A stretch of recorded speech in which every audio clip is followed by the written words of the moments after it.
सरकार कह रही है एमएसपी थी, एमएसपी है, एमएसपी रहेगी, तो फिर कानून बनाने में क्या दिक्कत है? अशोक अरोड़ा जब तक इंडियन नेशनल लोकदल में था, इंडियन नेशनल लोकदल का एक लॉयल कार्यकर्ता रहा, जितने साल भी मैंने राजनीति करी। आज अगर कांग्रेस की हालत हरियाणा प्रदेश में है तो सबसे बड़े जिम्मेवार अशोक तंवर।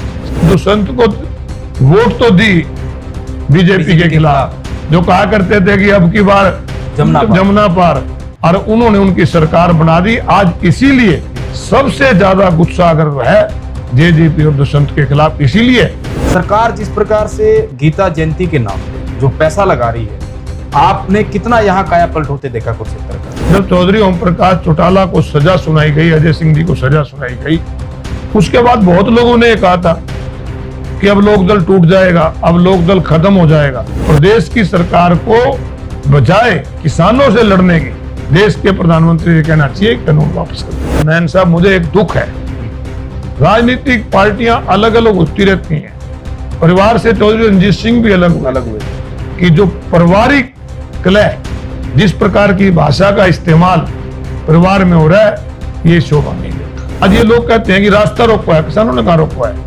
मैं कल भी दिल्ली जाके आया हूँ, दिल्ली के बॉर्डर के अंदर खुद दीवारें पुलिस ने बनाई हुई है, किसानों ने कोई रास्ता नहीं रोका है। और यहाँ तक हरियाणा के उप मुख्यमंत्री बात करें, उन्होंने तो यहाँ तक कह दिया कि जो लोग यहाँ बैठे हैं दिल्ली के आसपास, ये कोई किसान नहीं है, ये राजनीति करने के लिए यहाँ बैठे हैं, भविष्य में चुनाव लड़ना चाहते हैं। 15 साल का था और उस समय ऐसा टेरर हो गया था कि कोई बुनियादी वाला भी नहीं मिलता था जी।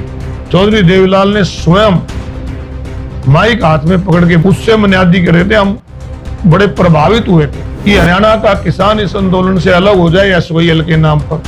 SYL किसने रोका हुआ है? कोई रुकावट नहीं है। मैं सुंदर जी आपको बताना चाहता हूँ, कोर्ट में कोई स्टे नहीं है। अभय सिंह चौटाला तो कह रहे हैं कि हरियाणा में विपक्ष का जो जिम्मा निभाना चाहिए वो कांग्रेस निभा ही नहीं रही है, वो तो बीजेपी की जो है बी टीम बनकर काम कर रही है। जब इन शो के प्रोग्राम अलग होने शुरू हो गए थे और उनमें चौधरी ओम प्रकाश चौटाला की भी फोटो गायब होनी शुरू हो गई थी, तो ये नींव तो रखी जा चुकी थी जी, परंतु उसको हमने काफी लंबे समय तक दबाने का प्रयास किया। किस प्रकार पार्टी परिवार की वजह से टूटी और टूटने के बाद उन कार्यकर्ताओं का जो मनोबल था वो टूट गया, वो निराश हो गए। प्रजातंत्र के अंदर सुरेंद्र जी, सरकार जो है लोग बनाते हैं, और जो लोग बनाते सरकार है लोगों के लिए होती है। पहले होता था राजा माँ के पेट से पैदा होता था, अब तो लोग बनाते हैं राजा। चौधरी ओम प्रकाश चौटाला ने सदा अपने कार्यकर्ताओं को अपने बच्चों से ज्यादा प्यार किया। नमस्कार, बिंदास हरियाणा के खास कार्यक्रम सीधी बात सुरेंद्र नैन के साथ में आप सभी दर्शकों का स्वागत है। आज के हमारे इस खास कार्यक्रम के मेहमान है कांग्रेस के वरिष्ठ नेता और पूर्व मंत्री रहे अशोक अरोड़ा जी। अरोड़ा साहब, बहुत बहुत स्वागत है आपका बिंदास हरियाणा। धन्यवाद नैन साहब जी। सर, आपका बहुत लंबा अनुभव है राजनीति का, हम वो पुरानी सारी की सारी बातें आपके साथ करेंगे। जैसे आप लोकदल में लंबे समय से रहे, यानी कि यूं कहें कि करीब 40 साल की राजनीति आपने लोकदल की। आप लगातार 7 बार इनेलो के प्रदेश अध्यक्ष भी रहे, यहाँ तक कि प्रदेश अध्यक्ष बनने में जो आपके पार्टी संगठन के जो संविधान थे उसमें बदलाव करना पड़ा। जब आप दूसरी बार से तीसरी बार बने और जब आपको 6 बार आप बनते रहे, फिर से उसमें बदलाव किया गया। तो यानी कि काफी लंबा समय आप में लोकदल में रहा। वो सारी की सारी बातें आपसे साझा करेंगे, लोकदल पार्टी का टूटना और वो फिर 2 पार्टियां बनना। अब फिलहाल जहां से शुरुआत मैं करना चाहूंगा किसान आंदोलन की। इस समय किसान आंदोलन बहुत बड़ा मुद्दा है और देश का सबसे बड़ा आंदोलन बन चुका है। किसान आंदोलन की आपसे बात करना जरूरी इसलिए भी हो जाता है अरोड़ा साहब कि जब तक पंजाब के किसान या बाकी राज्यों के किसान दिल्ली नहीं आए थे और कुरुक्षेत्र में एक कांड हुआ था, पिपली कांड, जिसमें किसानों पर लाठीचार्ज किया गया था। सबसे पहले, जहां तक मुझे जानकारी है, पहले नेता पहुंचने वाले वो अशोक अरोड़ा थे। तो सर, आज आप किसान आंदोलन को किस दृष्टि से देखते हैं? देखिए, बहुत दुर्भाग्य की बात है हमारे देश के लिए कि वो देश का अन्नदाता जी, जिसका एक बेटा खेत में काम करके सर्दी की परवाह नहीं करता, गर्मी की, बरसात की, धूप की परवाह ना करते हुए खेत में काम करता है, और दूसरा बेटा बर्फ की चोटियों पे बैठ के इस देश की सीमा की रक्षा करता है जी। आज वो किसान केवल और केवल इस बात के लिए सड़कों पे है कि उनकी जो सुविधा मिल रही थी कम से कम वो ना छीनी जाए। MSP की गारंटी मांग रहे हैं, सरकार कह रही है MSP थी, MSP है, MSP रहेगी, तो फिर कानून बनाने में क्या दिक्कत है? जो 3 कानून बनाए जिस प्रकार से सरकार ने, मैं समझता हूं वो केवल और केवल किसान को मारने के लिए। और जिसकी शुरुआत भी इन लोगों ने कर दी। अभी आपने कुछ दिन पहले देखा होगा जी कि इन्होंने धान के ऊपर, खास तौर पे जो बासमती धान है, 11-21 धान है, उसके ऊपर मार्केट फीस 1 से बढ़ा के 4% कर दी। अब मंडी में जो किसान धान लेके जाएगा वो 4% तो मार्केट फीस देगा, जो खरीदेगा वहां से सेलर वाला, 4% उसको वो लगी, 2.5% आड़त लगी, तो 6.5% उसको फालतू देना पड़ेगा। और जब इनको छूट दी हुई सीधी सेलर में ले लो तो 200 रुपए क्विंटल का वो फायदा उठाना चाहेगा। तो एक बार तो किसान को भी 50 रुपए फालतू दे के, लॉलीपॉप दे के पुश कर लेगा, जो मंडी सिस्टम खत्म हो जाएगा तो फिर वो बिहार की वाली हालत होगी, 900 रुपए धान बिकेगा। तो इस प्रकार ये जो कानून बनाए गए हैं ये केवल पूंजीपतियों के लिए बनाए गए हैं, और पूंजीपतियों ने भी एक शर्त और अड़ा दी, यहाँ गरीब आदमी को खाने के लिए एसेंशियल कम्युनिटी एक्ट के अंदर एक स्टॉक सीमा थी कि आप इससे ज्यादा स्टॉक नहीं कर सकते। और पुरानी बातें अगर आपको याद हो, यहाँ तो चीनी भी, घी भी सब राशन पे मिला करते थे क्योंकि स्टॉक सीमा थी। आप स्टॉक सीमा अगर खत्म कर दोगे और दूसरा छूट कर दोगे बाजार से खरीदने की, तो सारा काम माल जो है गोदामों में चला जाएगा, जिसकी वजह से गरीब आदमी को भी परेशानी होगी, काला बाजारी बढ़ेगी, गरीब आदमी को परेशानी होगी। तो ये 3 कानून जो इन्होंने लागू करे वो किसान के साथ साथ गरीब और आम आदमी के हक में नहीं है, और इसके लिए किसान आंदोलन कर रहे हैं। और देश का प्रधानमंत्री कहते हैं कि हम तो बात करने को तैयार नहीं। तो कल भी नरेंद्र तोमर जी का बयान आ गया कि हम बात नहीं करेंगे, हमारी जो कानून है ये तो लागू रहेंगे। तो सरकार को जिद छोड़नी चाहिए। प्रजातंत्र के अंदर सुरेंद्र जी सरकार जो है लोग बनाते हैं, और जो लोग बनाते सरकार है लोगों के लिए होती है। पहले होता था राजा माँ के पेड़ से पैदा होता था, अब तो लोग बनाते हैं राजा, और जो राजा होता है जनता के प्रति जवाबदेही होता है। तो सरकार को इनकी बात माननी चाहिए। आज जिस प्रकार का माहौल है, अब देखते हो हरियाणा में रोज इनके मंत्री, मुख्यमंत्री, एमएलए रोज कोई मीटिंग लेने जा रहा है, कोई किसी प्रोग्राम में जा रहा है, कोई बीजेपी के प्रोग्राम में जा रहे हैं, केवल और केवल लोगों को उकसाने के लिए जाते हैं कि हरियाणा प्रदेश के लोग आपस में लड़े। क्योंकि जवान जो है, आज पुलिस के जवान किन के बच्चे हैं, वो तो किसानों के बच्चे हैं, आपस में लड़ाने के लिए जाते हैं। तो प्रदेश की सरकार को बजाय किसानों से लड़ने की देश के प्रधानमंत्री से कहना चाहिए कानून वापस करना चाहिए। अरोड़ा साहब, आपने कहा कानून वापस होने चाहिए, और इसी मांग को लेकर किसान वहां दिल्ली के आसपास बैठे भी हैं। लेकिन केंद्र सरकार को ये बात क्यों नहीं समझ आती? क्योंकि लगातार जब से ये कानून बने हैं, हालांकि इस पे स्टे है कानून पे, तब से पंजाब से ये आंदोलन उठा, वहां से इस आंदोलन का जन्म हुआ, दिल्ली तक आए, और करीब 650 के करीब जो किसान अपनी शहादत भी दे चुके हैं, शहीद हो चुके हैं। फिर भी बकायदा किसानों को मरहम लगाने के, रिलीफ देने के जो बीजेपी के बड़े नेता है उस तरह के बयान देते हैं। अभी आपने सैनिकों की बात की, जवानों की बात की, लेकिन वो तो कह रही असली किसान है ही नहीं, ये तो आतंकवादी हैं, इनको तो बाहर से फंडिंग होती है। और यहाँ तक हरियाणा के उप मुख्यमंत्री बात करें, उन्होंने तो यहाँ तक कह दिया कि जो लोग यहाँ बैठे हैं दिल्ली के आसपास, ये कोई किसान नहीं है, ये राजनीति करने के लिए यहाँ बैठे हैं, भविष्य में चुनाव लड़ना चाहते हैं। भारतीय जनता पार्टी का इतिहास है जी, इन्होंने हमेशा लोगों को बांट के वोट लिए। जहां पर हिंदू मुसलमान की चली वहां हिंदू मुसलमान को बांट दिया। अब किसान आंदोलन शुरू हुआ, हरियाणा प्रदेश में तो कोई आंदोलन नहीं था जी। तो प्रदेश के मुख्यमंत्री किस लिए सड़कें रोक रहे थे, किस लिए सड़कों पे खड्डे खोद रहे थे, किस लिए रैली करने की छूट नहीं दे रहे थे, लाठियां बरसाई जा रही थी, किस प्रकार आंसू गैस छोड़े जा रहे थे, वाटर कैन।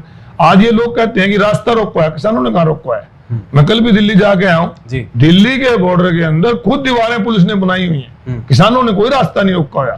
किसान तो अपनी मांग मानने के लिए गए, और इन्होंने आंदोलन को तोड़ने के लिए पहले उन्हें केवल पंजाब का आंदोलन बताया, ये कह दिया कि हरियाणा का तो आंदोलन ही नहीं है।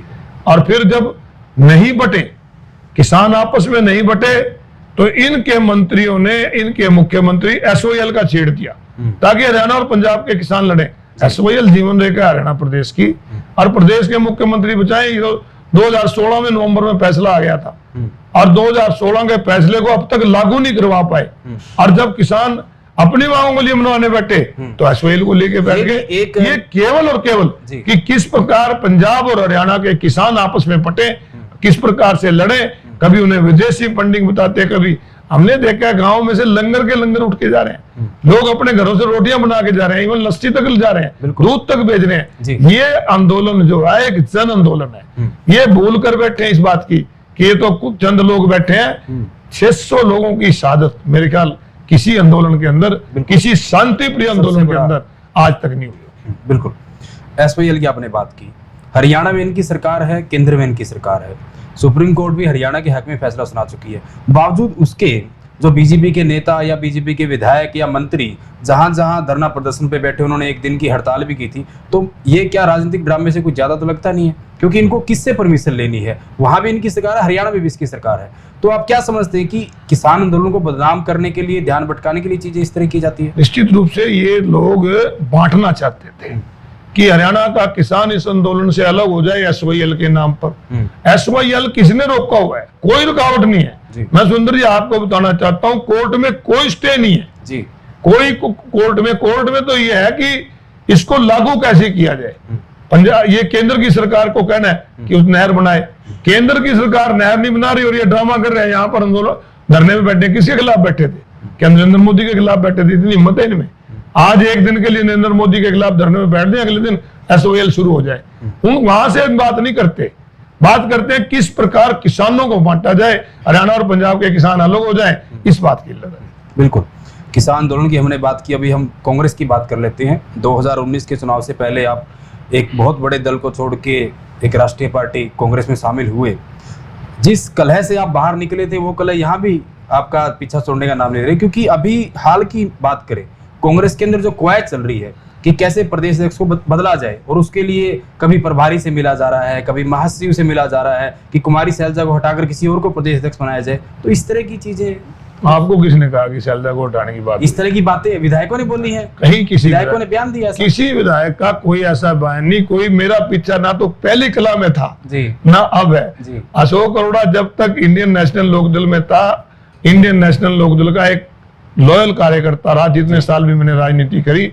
और आज मैं कांग्रेस में, कांग्रेस का एक समर्पित कार्यकर्ता के रूप में काम कर रहा हूँ। कोई कला नहीं, हम तो पार्टी के हैं, पार्टी का कोई निर्देश आता है उसके लिए काम करते हैं। और जो ये बातें हैं, ये ठीक है, प्रभारी से मिलना एमएलए का अधिकार है, प्रभारी से मिलेंगे, राष्ट्रीय अध्यक्ष से मिलेंगे, कोई 100 तरह की बातें होती हैं, परंतु ऐसी कोई बात नहीं आई कि इसको बदला जाए, इसको लगा दिया जाए। इस तरह की बातें मीडिया की सुर्खियां बन जाए या अखबारों की सुर्खियां बन जाए, और जो बाकी के नेता हैं बाकी पार्टियों के, कांग्रेस के अलावा, जो इस तरह के बयान देने लग जाए, हम अशोक तंवर की बात करें, वो लगातार बयान दे चुके हैं, स्पेशल प्रेस कॉन्फ्रेंस कर चुके हैं कि कांग्रेस को तो उन्होंने यहां तक कह दिया कि एक ऐसा तालाब है जिसमें गंदी मछलियां रहती है, वो मछलियां जो एक दूसरे को खाती रहती हैं, यही काम करती हैं, और ये मैंने कांग्रेस में रहते हुए इसको सहन किया है। तो कुमारी शैलजा को हटाने के लिए जो ये प्रचलन चला है, इसमें कामयाब नहीं हो पाएंगे। इस तरह के बयान देते। जिस कांग्रेस ने अशोक तंवर को इतना बड़ा स्टेटस दिया, अशोक तंवर जी मेंबर पार्लियामेंट रहे, 5 साल से ऊपर प्रदेश के अध्यक्ष रहे,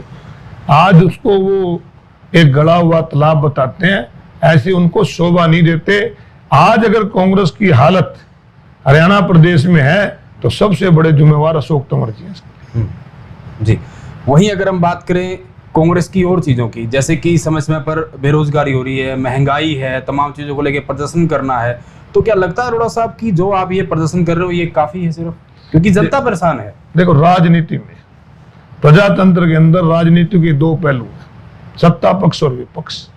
सत्ता पक्ष अगर लोगों की उम्मीदों पे खरा ना होते, सत्ता पक्ष की तरफ से अगर लोगों पे लगातार अत्याचार, सवाल किया कि लगातार सत्ता पक्ष अगर अत्याचार करता है तो विपक्ष की जिम्मेवारी है कि समय समय पर लोगों को साथ लेकर उसके खिलाफ करो। आज आप देखिए क्या हालात है जी। देश के अंदर बेरोजगारी कितनी बढ़ रही है, और हरियाणा प्रदेश का अगर जिक्र करें तो देश में सबसे ज्यादा बेरोजगार जो है हरियाणा प्रदेश के अंदर है। नारा तो दे देते हैं 75% हम आरक्षण देंगे, नौकरियां होंगी तभी तो आरक्षण दोगे, नौकरियां ही नहीं है। प्राइवेट नौकरियों की बात करते हैं आरक्षण देने की, आज ये हालात है कि प्राइवेट नौकरियां निकाले जा रहे हैं बच्चे, बच्चों को घर भेजा जा रहा है। आज रोजगार है नहीं, आपकी कोरोना की वजह से कितने ही लोग बेरोजगार हो गए, कितने ऑटो रिक्शा वाले, रेडी वाले, फड़ी वाले, छोटे दुकानदार, आपके कैटरर हैं, वेटर हैं, हलवाई हैं, बैंड वाले हैं, टेंट वाले हैं, कितने लोग बेरोजगार हो गए। चाहिए तो ये था सरकार उनके खातों में पैसे डालती ताकि उनको कोई मदद मिलती, परंतु महंगाई देख लो।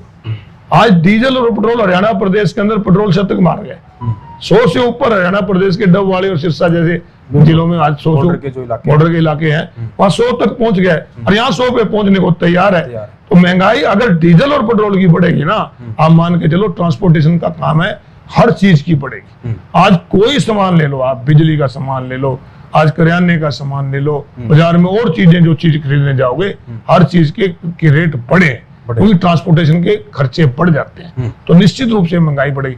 और महंगाई बढ़ रही है तो कांग्रेस पार्टी लगातार, अभी 2 दिन पहले महिलाओं ने प्रदर्शन किया, आज साइकिल यात्रा की, फिर पेट्रोल पंप के सामने हमने धरने दिए।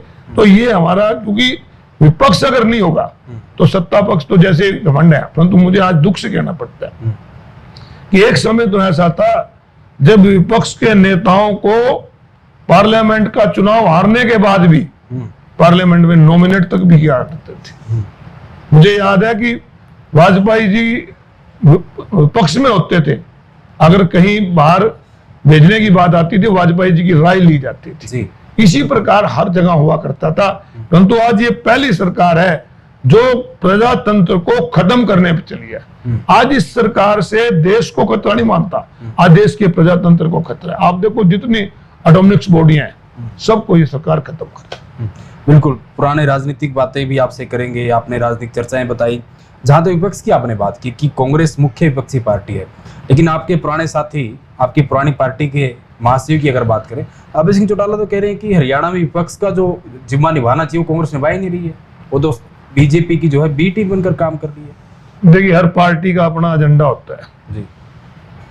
आज अभय सिंह जी की अगर बात करें, इनेलो पार्टी का एक संगठन बहुत मजबूत संगठन था, और मैं मान के चलता हूं कि 2019 के चुनाव से पहले जी, जब INLD टूटी, उसके बाद जो बिखराव आया है, आज हरियाणा प्रदेश के अंदर अगर भारतीय जनता पार्टी का कोई विकल्प है तो केवल और केवल कांग्रेस पार्टी है। आज क्योंकि हजारों वर्कर ऐसे थे जो कई सालों से उस परिवार के साथ जुड़े थे, उस पार्टी के साथ जुड़े थे, परंतु किस प्रकार पार्टी परिवार की वजह से टूटी, और टूटने के बाद उन कार्यकर्ताओं का जो मनोबल था वो टूट गया, वो निराश हो गए। और आज अगर उनको कोई नजर आता है कि भारतीय जनता पार्टी का विकल्प, तो कांग्रेस पार्टी। कांग्रेस। अरोड़ा साहब, आप लंबे समय तक लोकदल में रहे, आपने बताया पार्टी कैसे टूटी, और लोग भी, दर्शक भी हमारे जानना चाहेंगे, क्योंकि हम पुरानी राजनीतिक बातें भी करते हैं इस कार्यक्रम में। तो अरोड़ा साहब ऐसे इंसान हैं जो देवीलाल परिवार के या फिर यूं के चौटाला परिवार के बिल्कुल करीब रहे, और यहाँ तक कि आपने बहुत बार ऐसा कहा भी है कि चौधरी ओम प्रकाश चौटाला जी जब जेल में चले गए तो उसके बाद आप पर वो बहुत ज्यादा विश्वास करते थे, यानी कि यूं कहें पार्टी का सारा जिम्मा अशोक अरोड़ा पर था। ये भी आपने कहा कि अजय और अभय से ज्यादा वो मुझसे प्यार करते थे, प्रेम करते थे, लगाव था उनका। लेकिन क्या मानते हैं आप, जो 2018 की रैली गोहाना में और वो सारी की सारी चीजें, आप तो खुद उस दिन मंच पे मौजूद थे।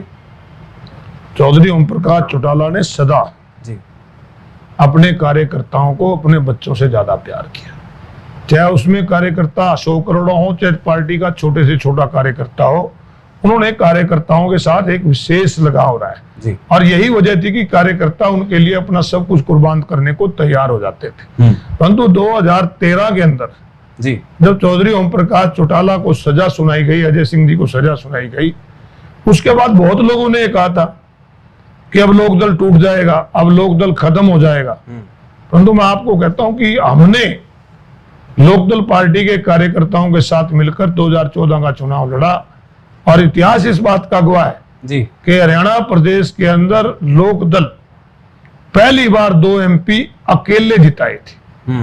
बगैर अलायंस के कभी लोकदल का मेंबर पार्लियामेंट लोकसभा नहीं बना। पहली बार 2 मेंबर दुष्यंत और रोडी जो थे सिरसा से 2 MP बने थे, और 20 MLA लोकदल के बने थे चौधरी ओम प्रकाश चौटाला और अजय सिंह जी के जेल जाने के बाद। और उसके बाद हमने लगातार संघर्ष किया अभय सिंह जी साथ मिलकर, परंतु परिस्थितियां एक ऐसी लहर भी ऐसी बनी थी, ऐसी एक लहर बनी, बीएसपी से समझौता हो गया। हर व्यक्ति के मन में था कि 2019 में लोकदल की सरकार बनेगी, परंतु परिस्थितियां कुछ पारिवारिक ऐसी हुई। मैं तो ये कहूंगा कि समय का खेल था, परिवार ने टूटना था, और परिवार की वजह से मैं मान के चलता हूं हजारों लोग कार्यकर्ताओं के दिलों के अरमान बीच में रह गए, जिसकी वजह से लोकदल का विघटन हो गया। और बुरा काम तो जब हुआ जी कि जब दुष्यंत को वोट तो दी बीजेपी के खिलाफ, जो कहा करते थे कि अब की बार जमुना पार, और उन्होंने उनकी सरकार बना दी। आज इसीलिए इस सरकार से तो लोग नाराज हैं। सबसे ज्यादा गुस्सा अगर है जेजेपी और दुष्यंत के खिलाफ, इसीलिए कि उनको वोट बीजेपी के खिलाफ दी थी और उन्होंने बीजेपी के साथ मिलकर सरकार बनाई। आज लोग उनसे बीजेपी से भी ज्यादा अगर गुस्सा है तो उनके प्रति है। आपने कहा चौटाला साहब अपने कार्यकर्ताओं का सम्मान करते हैं और हमेशा उनका ध्यान भी रखते हैं, वो कोई तो छोटा पदाधिकारी हो, कोई बड़ा हो या आम कार्यकर्ता हो। जब पार्टी टूट गई उसके बाद जेजेपी अलग बन गई तो जींद का उपचुनाव आया।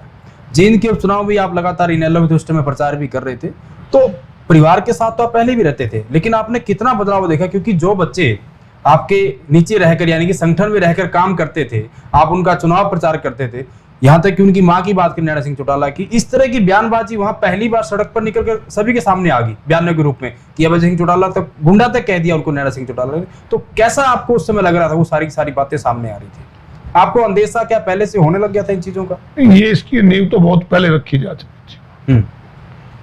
जब इन शो के प्रोग्राम अलग होने शुरू हो गए थे और उनमें चौधरी ओम प्रकाश चौटाला की भी फोटो गायब होनी शुरू हो गई थी, तो ये नींव तो रखी जा चुकी थी जी, परंतु उसको हमने काफी लंबे समय तक दबाने का प्रयास किया।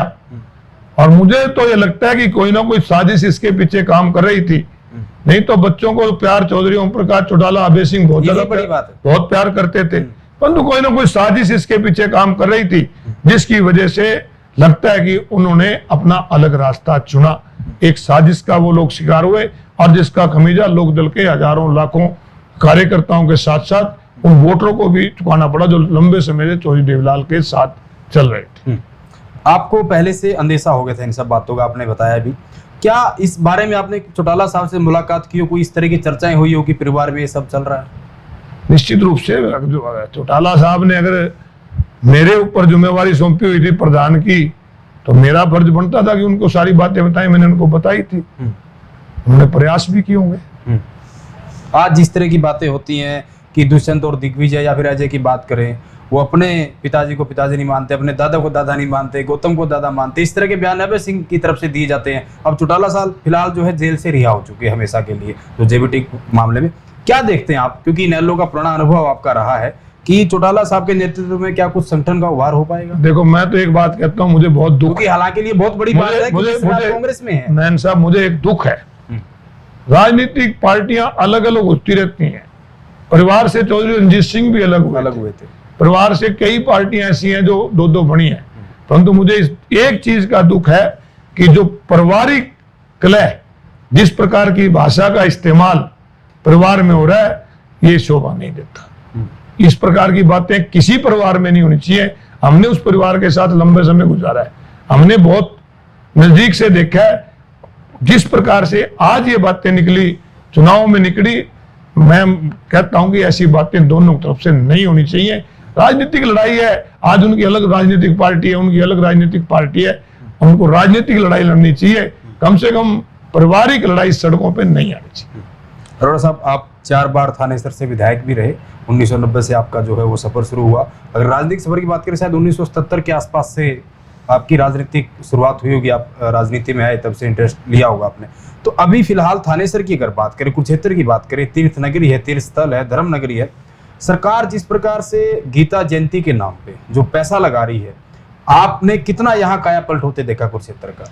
क्योंकि हम जहां तक अभी चल के आए, तो इसलिए मैं आपसे पूछा। जहां तक आपने मेरे राजनीतिक कैरियर की बात करी, हम तो 1975 के अंदर, हाँ वो दौर, चौधरी देवलाल जी यहाँ पर एक रैली की थी, हम 15 साल का था मैं, और उस समय ऐसा टेरर हो गया था कि कोई बुनियादी वाला भी नहीं मिलता था जी। चौधरी देवलाल ने स्वयं माइक हाथ में पकड़ के, माइक भी वो छोटा जो बीड़ी सिगरेट वाले रखते थे जी जी, उससे बुनियादी कर रहे थे। हम बड़े प्रभावित हुए थे और 1977 में जनता पार्टी बनी, फिर जनता पार्टी की हमने मेंबरशिप ली, मेंबरशिप लेके पार्टी में जुड़े, फिर लोकदल बना और रास्ता रोको हुआ 1986 में। चौधरी देवलाल ने जब कहा, उसमें भी हम जेल में गए, और 1990 में उन्होंने 86 में आप जेल में गए, 86 में 23 जनवरी 1986 को जब रास्ता रोको था, जब पूरा हरियाणा प्रदेश बंद किया गया था, उसमें भी हम जेल में गए, चौधरी देवलाल के आह्वान पर हम गए। उसके बाद 1990 में मेरे को टिकट दिया, एमएलए बनाया कुरुक्षेत्र के लोगों ने 4 बार। जहां तक कुरुक्षेत्र के विकास की बात कहोगे, कुरुक्षेत्र में विकास बहुत हुआ, हमारा जब समय था आज कुरुक्षेत्र में, आप ऐसा हुआ करता था कि एक हमारा पुल है, उसको खूनी पुल कहते थे जी। रोजाना एक्सीडेंट होते थे भीड़ की वजह से, बराबर में दूसरा पुल बनवाया, एक और पुल की प्रपोजल थी। आज जो है, आज कुरुक्षेत्र की हालत ऐसी है कि आप कुरुक्षेत्र की किसी सड़क पे गुजर जाओ, आपको 3-3 फुट के खड्डे बने। हमारी जो ये सड़क है जिससे आप गुजर के आए हो, पिपली से 3rd गेट तक, ये मेन सड़क है हमारी। इस मेन सड़क को काम शुरू है 6 लाइन का, ये 4 लाइन हिसार के बाद अकेला कुरुक्षेत्र शहर था जो हमारे समय में सारा का सारा 4 लाइनिंग हो गया था। उसको 6 लाइन बनाने के नाम पर 2018 में काम शुरू हुआ था, अब 2021 खत्म होने वाला है, परंतु उस पर काम पूरा नहीं हो दिया। 4 तो उसमें जान गवा चुके हैं, जिनको रोड एक्सीडेंट होने की वजह से मर गए, कईयों की हड्डियां टूट गई। परंतु खाली ये मेन सड़क नहीं, सारी सड़कों की बुरी हालत है। यहाँ पर गीता जयंती के नाम पे पैसा आता है, वो तो 3-3 करोड़ रुपए का जो वहां पर नृत्य होता है, वो उसके पंडाल बनाने में खर्च कर देते हैं। इतने में तो पक्का स्ट्रक्चर खड़ा हो जाए, पक्का स्ट्रक्चर बहुत बड़ा खड़ा हो जाए। जी बिल्कुल। वही अगर हम बात करें 75-77 से आपने शुरुआत की, आप चौधरी देवीलाल जी के साथ रहे, उस दौर के कुछ ऐसी बातें आप बताना चाहते हो, दर्शकों से साझा करना चाहते हो, आपके अनुभव कि उस दौर की राजनीति और आज की राजनीति में कितना बदलाव है, अपने हिसाब से जो आपको लगता हो कि ये चीजें ना आज तक छपी है, ना कैमरे के सामने आई है, कोई भी आप ऐसी बातें जो। देखिए, राजनीति में बहुत गिरावट आई है। उस समय क्या होता था, कोई पैसे का चलन नहीं होता था, बल्कि जो चुनाव थे वो लोग लड़ा करते थे, लोग अपनी गाड़ियां लाया करते थे, लोग अपने ट्रैक्टरों पर जाया करते थे। आज इसमें बहुत बदलाव आ गया, और सबसे बड़ा बदलाव जो आया, तो आप देखते होंगे कि हरियाणा की असेंबली में 8-10 लोग तो ऐसे जाते हैं जो केवल और केवल पैसे के दम पे जाते हैं। तो एक बहुत बड़ा बदलाव है जो राजनीति के लिए कोई अच्छे लक्षण नहीं है। बिल्कुल। तो ये थे पूर्व मंत्री अशोक अरोड़ा जी। अशोक अरोड़ा जी का बड़ा लंबा राजनीतिक कैरियर रहा है। 2019 तक की अगर हम बात करें, 4 बार विधायक रहे हैं, 10 चुनाव इन्होंने टोटल लड़े हैं, 2 लोकसभा के चुनाव लड़े हैं और 8 विधानसभा के चुनाव लड़े हैं। चौटाला सरकार में मंत्री भी रहे थे, और अगर हम बात करें हरियाणा विधानसभा की तो उसके स्पीकर भी रहे। तो काफ़ी सारी बातें, हालांकि बेबाक तरीके से, क्योंकि अरोड़ा साहब का जो राजनीतिक जीवन रहा है वो बड़ा साफ सुथरा रहा है। इन्होंने आधी से ज़्यादा जिंदगी यानी कि 40 साल करीब लोकदल में बिताए, और उसके बाद जैसे आप बड़े उस दिन भावुक भी हुए थे कि मेरे लिए दल छोड़ना मतलब परिवार छोड़ना, और आपका वो बयान मैंने सुना भी था कि पता नहीं कैसे ये लोग पार्टी बदल लेते हैं। मैं तो आज भी कह रहा हूँ जी कि मेरे कार्यकर्ताओं ने जो यहाँ पे थे, लोकदल टूटने के बाद मुझे कहा कि आपको अब डिसीजन लेना है, तो मैंने उनके कहने पर डिसीजन लिया, और आज मैं खुशी हूं कि मुझे उस दल में भी सम्मान मिला।